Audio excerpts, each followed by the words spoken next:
Hello welcome back to my channel. ഇന്ന് നമുക്ക് ഒരു അടിപൊളി കണ്ണിമാങ്ങ അച്ചാർ ഇട്ടാലോ.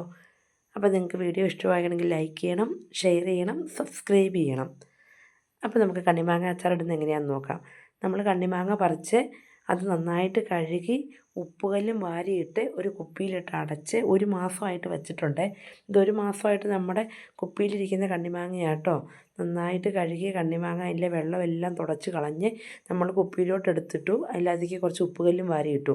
അപ്പോൾ അതിൽ തന്നെ കുറച്ച് വെള്ളം ഉണ്ടായിട്ട് ഒരു മാസം ആയപ്പോഴത്തേക്കും, ഒരു മാസം കഴിയുമ്പോഴേ നമ്മളിത് അച്ചാറിടുന്നത്. അച്ചാറിടാനായിട്ട് നമ്മൾ ആദ്യം ഒരു ചട്ടി എടുത്ത് അടുപ്പയിൽ വെച്ചിട്ടുണ്ട്. അതിൻ്റെ അകത്തേക്ക് നമ്മൾ കുറച്ച് നല്ലെണ്ണയാട്ടോ ഒഴിച്ച് കൊടുത്തേക്കുന്നത്. അച്ചാറിന് എപ്പോഴും നല്ലെണ്ണയാണ് നല്ലതേ. അങ്ങനെ നമ്മുടെ എണ്ണ ചൂടായി വന്നപ്പോഴത്തേക്കും നമ്മൾ ചട്ടിയിലോട്ട് മുളക് പൊടിയാട്ടോ ഇട്ട് കൊടുക്കുന്നത്. ചൂടായ എണ്ണയിലേക്ക് നമ്മളൊരു 3 സ്പൂണോളം മുളക് പൊടി ഇട്ട് കൊടുക്കുന്നുണ്ട്. നമ്മുടെ വീട്ടിൽ തന്നെ കഴുകി ഉണങ്ങി കൊണ്ടുപോയി പൊടിപ്പിച്ചെടുത്ത മുളക് പൊടിയാണ്. അതുകൂട്ടൊരു 3 സ്പൂൺ ഇട്ട് കൊടുക്കുന്നുണ്ട്. നമ്മുടെ മാങ്ങയുടെ അനുസരിച്ച് വേണം നമുക്ക് മുളക് പൊടി ഇട്ട് കൊടുക്കാൻ. എന്നിട്ട് അത് നന്നായിട്ടൊന്ന് ഇളക്കി ആ പച്ചമണമൊക്കെ ഒന്ന് മാറി വരണേ. ഒത്തിരി തീയിട്ട് ഇളക്കരുത്, അത് കരിഞ്ഞു പോകും. ചെറിയ തീയിലിട്ട് നന്നായിട്ട് ഇളക്കണം.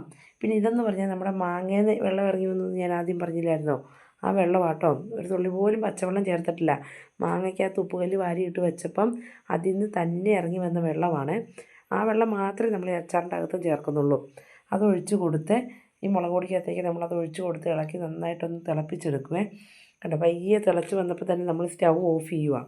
ഓഫ് ചെയ്തതിന് ശേഷം നമ്മൾ ആ കണ്ണിമാങ്ങ എടുത്തിടുന്നത്, ഉപ്പിലിട്ട് വെച്ചിരുന്ന കണ്ണിമാങ്ങ എടുത്തിട്ട് നന്നായിട്ട് ഇളക്കി കൊടുക്കുന്നുണ്ട്. അപ്പോൾ നമ്മൾ സ്റ്റൗ ഓഫ് ചെയ്താട്ടോ വെച്ചേക്കുന്നത്. നന്നായിട്ട് എല്ലായിടത്തും ഇളക്കി യോജിപ്പിച്ച് കൊടുത്തിട്ടുണ്ട്. ഇനിയാണ് നമ്മളൊരു കുറച്ച് കടുകും ഉലുവയും കൂടെ പൊടിച്ച് വെച്ചിട്ടുണ്ടായിരുന്നു കേട്ടോ. നേരത്തെ തന്നെ നമ്മൾ അച്ചാറിന് കൊണ്ട് റെഡിയാക്കി വെച്ചിരുന്നതാണ്. ആ പൊടിച്ച് വെച്ചിരുന്ന ഉലുവായും കടുകും കൂടി ഈ കണ്ണിമാങ്ങയുടെ മുകളിലോട്ട് വെതറി അങ്ങ് കൊടുക്കുക കേട്ടോ. ഇനി നമുക്കിതിൻ്റെ അകത്ത് മെയിനായിട്ട് ചേർക്കാനുള്ളത് കായപ്പൊടിയാണ്. അപ്പോൾ നമ്മൾ ഉലുവായും കടുകും പൊടിച്ച് വെച്ചത് വിതറി കൊടുത്തതിന് ശേഷം അതിൻ്റെ മുകളിലോട്ട് നമ്മൾ കുറച്ച് കായപ്പൊടിയാട്ടോ വിതറി കൊടുക്കുന്നത്.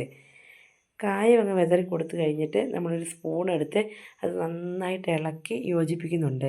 സൈഡ് മൂലയെല്ലാം ചേർത്ത് നന്നായിട്ട് ഇളക്കി ആ മാങ്ങയിലേക്ക് നമ്മളുണ്ടാക്കി വെച്ചിരിക്കുന്ന ആ മസാലകളെല്ലാം നന്നായിട്ട് പിടിപ്പിച്ച് അതിനുശേഷം നമ്മളിത് തട്ടിപ്പൊത്തി മൂടിയോടെ വെക്കുക. ഒരു മുക്കാൽ മണിക്കൂർ കഴിഞ്ഞ് കഴിയുമ്പോഴത്തേക്കും ഈ ഗ്രേവിയൊക്കെ നല്ല തിക്കായിട്ട് വരും. അന്നേരമാട്ടോ നമ്മളത് കുപ്പിയിൽ നിറച്ച് വെക്കുന്നത്. ഇപ്പോൾ കണ്ടോ, റെഡിയാക്കി മൂടി അവിടെ വെച്ചിട്ടുണ്ട്. ഒരു അരമണിക്കൂർ കഴിഞ്ഞ് നമ്മൾ വന്ന് നോക്കിയപ്പോഴത്തേക്കും കണ്ടോ, ഗ്രേവിയൊക്കെ നല്ല തിക്കായി വന്നിട്ടുണ്ട്. ഇനി ഇത് നമ്മൾ കുപ്പിയിൽ കോരി വെക്കുക കേട്ടോ ചെയ്യുന്നത്. കുപ്പിയിൽ കോരി നല്ല ടൈറ്റാക്കി അടച്ചവിടെ വെച്ച് കഴിഞ്ഞാൽ പിന്നെ ഒരു 4-5 മാസം കഴിഞ്ഞ് നമ്മളിത് എടുക്കുകയുള്ളേ. അപ്പോഴത്തേക്കും ഈ മാങ്ങയെല്ലാം അലിഞ്ഞ് ആ മസാലയെല്ലാം അതിലോട്ട് പിടിച്ച് ഭയങ്കര ടേസ്റ്റ് ആയിരിക്കും കേട്ടോ. അപ്പം കണ്ണിമാങ്ങ അച്ചാർ എല്ലാവരും ഇതുപോലെ ഒന്ന് ഉണ്ടാക്കി നോക്കണം. അടുത്തൊരു വീഡിയോ ആയിട്ട് വീണ്ടും കാണാം. അതുവരേക്കും എല്ലാവർക്കും ബൈ ബൈ.